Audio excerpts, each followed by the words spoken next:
অসাকই শ্রদ্ধার পাত্র হওয়া হেতেন তুমি এই অসর পুত্র দশরথর পরা পালা হেতেন শ্রদ্ধার অকৃতাঞ্জলি।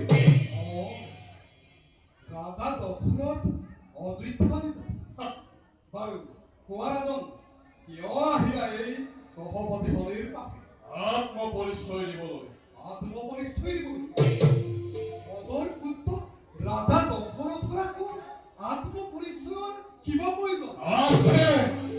অন্যায়ৰ বিৰুদ্ধে ৰজৰ কল্যাণৰ লক্ষ্যে অযোধ্যাৰ নৃপতি ৰাজা দশৰথে কিমান ভয়ংকৰ মূৰ্তি ধাৰণ কৰিব পাৰে তাৰ পৰিচয় দিবলৈ। তুমি মোক কীৰ্তি প্ৰদৰ্শন কৰিছা।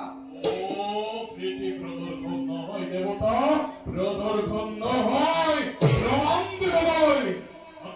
মাত্ৰ তুমি মোক কোৱা ৰোহিণীৰ পৰা তোমাৰ পূৰ্ণ দৃষ্টি এতিয়া ব্যাহত হ'ব।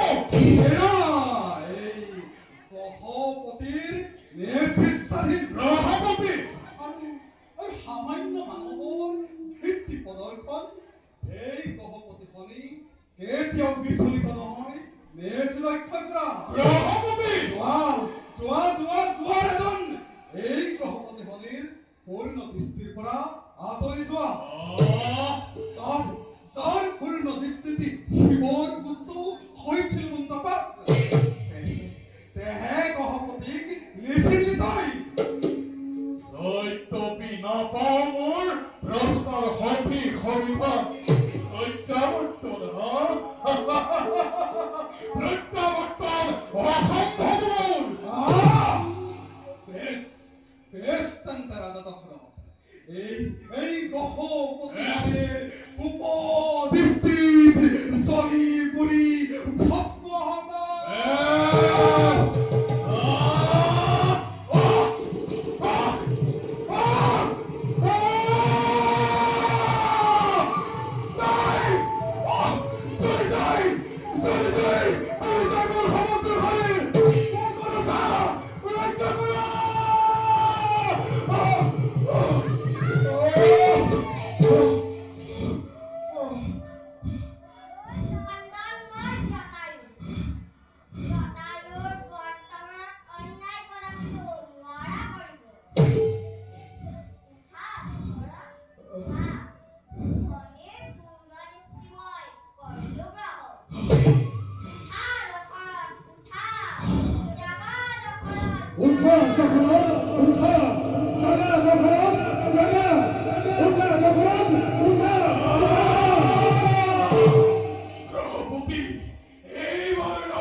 তোমাকে গহপতি হলিয়ে কৰিলে পৰীক্ষা। শুনা আদিত্য পুত্ৰ মই গহপতি আৰু তুমিও নিপতিবীৰ আদিত্য। সেয়ে তুমি মোৰ পৰমাত্ম। কোৱা কি লাগি ল'ব পাৰা মনোমত অন্য বৰৰ মোৰ নাই প্ৰয়োজন। মাত্ৰ আপুনি ৰোহিণীৰ পৰা আপোনাৰ পূৰ্ণ দৃষ্টি ন্যস্ত কৰি দৃষ্টিপাত কৰক মোৰ অযোধ্যা ৰাজ্য। সেয়ে হ'ব মোৰ বাবে মনোমত সেয়ে এই মুহূৰ্ততে মই অযোধ্যাৰ পৰা পূৰ্ণ দৃষ্টি কৰিবলগীয়া হ'ব।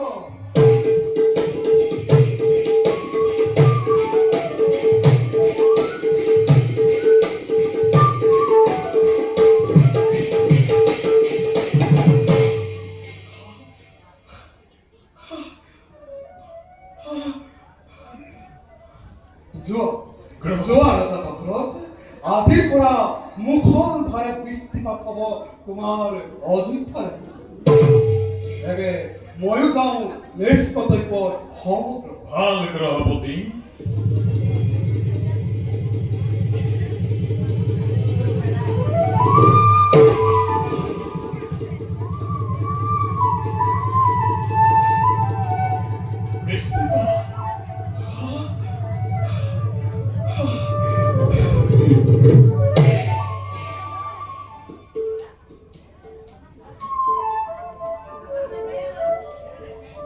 গন্তব্যে হেঁটে অক্ষে রূপে রামকর্তা দয়া করে আমার রাখিলা জীবন দিয়া হয়তরে তোমার দিয়া পরিচয় সূর্যমুখী মহামুনির রাজা নক্ষর নাম জটায়ু গরুর নাম সত্য জ্যেষ্ঠ ভাই হামপতি পক্ষীকুলৰ ৰজা বিষ্ণু পিণ্ডি পালি আছে পক্ষীকুলৰ সকলো জীৱজা তুমি এই তেন্তে জটায়ুকে বিনতার নাতি হয় ৰাজা পিতৃ তোমার বিষ্ণুর পাবন রূপে রাখিছে সুখ্যাতিয়ে তিনিও লোকতে আহা আহা হে মোর ত্রাণকর্ত বিপদর বন্ধু আসি হন্তে বন্ধুত্বর দোলেরে বান্ধু তুই তুইকে চিরদিনলৈ